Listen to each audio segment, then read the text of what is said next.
sweet like a buttercup. You're a Barbie doll. Show them all what I'm made of. Strut down the hall. Won't stop till I get enough. All right, let's dive into this Premier League match.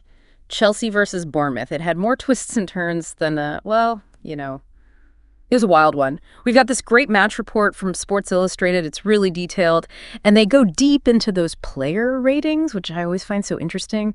But this match, it's not just about the numbers Chelsea's been struggling lately. In this draw, well, it throws a wrench in their Champions League hopes. Yeah, this match, it really reveals some deeper issues for both these teams, I think. And it really shakes up what we thought was going to happen this season. Totally, Chelsea. They came out strong, dominated the possession early on, and Cole Palmer scored in the 11th minute. Great assist from Nicholas Jackson-Palmer, ended up with an 8.0 rating. And Jackson, 8.4. So, I mean, if they were playing that well, how did this match end in a draw? That's the question, isn't it? Chelsea's early game. It was all about that high-press, quick passing. That's a style we haven't seen from them that much lately. It makes you wonder, was this a return to their old form? Or was Bournemouth just caught off guard? The fact that Bournemouth adapted and came back so strong, I think it tells us there's more to this story than meets the eye. I was watching the match and I was like, okay, Chelsea's got this one. But then Bournemouth completely flips the script. Second half, Justin Kluivert comes off bench, scores a crucial goal, ends up with an 8.2 rating. It's like he brought this whole new energy to the Bournemouth attack. Oh yeah, Kluivert's impact was huge. But we have to look at how Bournemouth changed their tactics. They moved away from possession-based play and started focusing on quick counters, taking advantage of the spaces that Chelsea left open with their high press. This just shows how important it is to be able to adapt in football. You have to read the game and adjust. Exactly. And then boom, Antoine Semenyo scores another one for Bournemouth. He got a 7.9 rating. The tension was crazy at that point. You could feel the pressure on Chelsea playing at home, needing a win. Suddenly they're about to lose. Yeah, I bet a lot of Chelsea fans were thinking, what is going on with this team? It's not just about individual players messing up. It feels like there's a breakdown at the tactical level. Something's not clicking. And then it's deep into stoppage time. It looks like Bournemouth is going to pull off this huge upset. But then Reece James... What an entrance, right? He comes off the bench and scores that equalizer in the final minutes. Unreal. I mean, you just had to jump out of your seat. It was that kind of moment. But even with that last-minute save, I'm wondering, do Chelsea fans see this as a point gained or 2 points lost? What does this result say about their mindset moving forward? That's a great question. Yeah. And I think it goes to the heart of what's been happening with Chelsea this season. They showed real resilience coming back like that. But this draw against Bournemouth, a team they probably thought they'd beat easily, it shows just how fragile their form is right now. This match report, they named Enzo Fernandez as player of the match. He got an 8.4 rating. He was all over the pitch, controlling the tempo, creating chances. But even with that amazing performance, Chelsea couldn't get the win. Is this a case of a talented player carrying a struggling team? Or is there something more going on here? Fernandez's performance was incredible, no doubt. But you're right, football is a team sport. One player can only do so much. It seems like Chelsea's struggles are coming from a lack of cohesion. They have the talent, but they're not working together as a unit. And that brings us to Enzo Maresca, Chelsea's manager. The match report pointed out something kind of worrying. Maresca's last win in the league was back in December. That's a big red flag for any manager, especially at a club like Chelsea with such high expectations. Oh, pressure's definitely on him.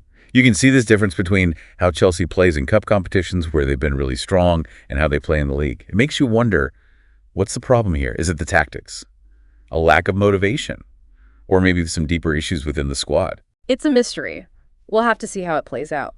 But this draw against Bournemouth, it's really shaken things up in the Premier League. Absolutely. It wasn't the result Chelsea wanted, but it definitely gives us a lot to think about. That was a close one, huh? And these player ratings from Sports Illustrated, they're really helpful, You can see how each player did, but also how they fit into the bigger picture, tactically. For sure. And it wasn't just about who scored. It's about who was really controlling the game. Right. Let's look closer at some of those ratings, starting with Chelsea's defense. They've been a bit shaky this season, and this match, well, wasn't much better. Yeah, Chelsea's goalkeeper, Robert Sanchez, he had kind of a quiet game, got a 5.6 rating.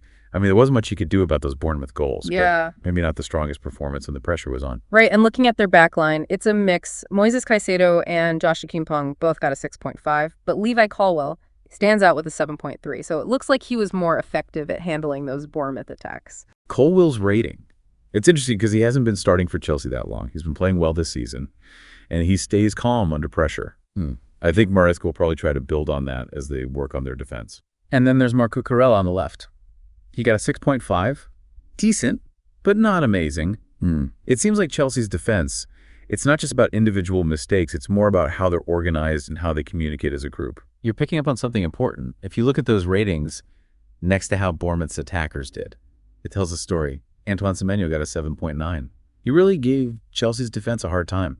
And then there's Justin Kluivert. Came off the bench, scored, ended up with an 8.2 rating. He clearly found some weaknesses in that back line. It's strange, isn't it? Chelsea had most of the possession early on, but Bournemouth's attackers, they were so efficient. When they got a chance, they took it. It's like they were waiting for the right moment to strike. Exactly. And you can see that efficiency in the ratings. David Brooks with a 6.9, Ryan Christie with a 7.1. They weren't the most exciting players on the field, but they were creating space and disrupting Chelsea's flow. It reminds us that football is a team sport. You need more than just individual talent. You need everyone working together to win consistently. Absolutely. And for Chelsea, that's what seems to be missing right now. They have these amazing players, but they're not playing like a team. And speaking of game changers, we have to talk about the substitutions. Both Chelsea and Bournemouth made some key changes that really affected the match.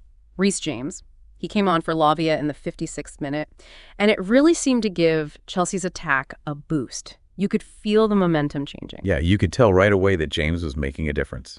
His energy and how he was attacking down the right side, it opened up opportunities for Chelsea.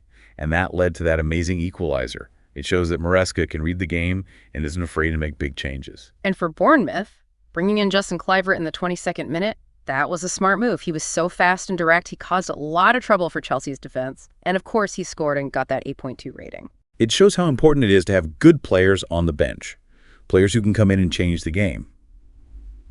It's not just about who starts. It's about having options and being able to adapt your strategy. So, looking at all of this, what's the main takeaway from this match? What should our listeners be thinking about as the season goes on? I think this match shows us that the Premier League is a long game. Yeah. It's not just about how you start. You can't tell who's going to win just by looking at the early games.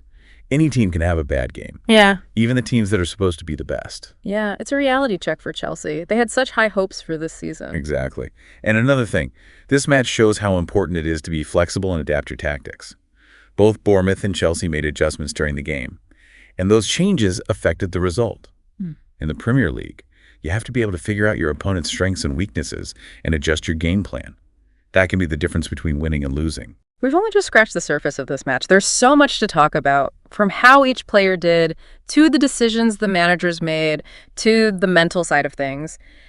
How does a draw like this affect a team? So where does Chelsea go from here?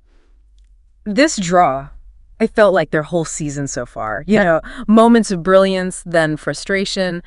And in the end, it just feels like they're not living up to their potential. Yeah, that's probably what's keeping Enzo Maresca up at night. Yeah.